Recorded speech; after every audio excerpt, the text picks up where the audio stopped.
Ilang beses mo nang sinubukan ang iba't ibang diet, nang walang tunay na tagumpay, nararamdaman mo ba na ang kinakain mo ay hindi nakakatulong sa'yo?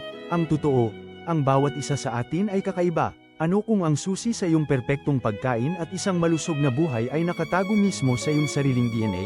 Ang nutrigenomics ang bagong siyensya na nag-aaral kung paano nakakaapekto ang ating genes sa pagproseso ng katawan sa bawat sustansya at pagkain.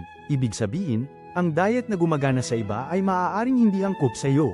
Tuklasin kung paano ang iyong genetic makeup ang magdidikta sa pinakamainam na nutrients na kailangan mo, mula bitamina hanggang protina, para sa pinakamataas na kalusugan. Sa advanced na DNA testing, posibleng makagawa ng customized na meal plan na perpekto para sa iyong katawan at genetic profile.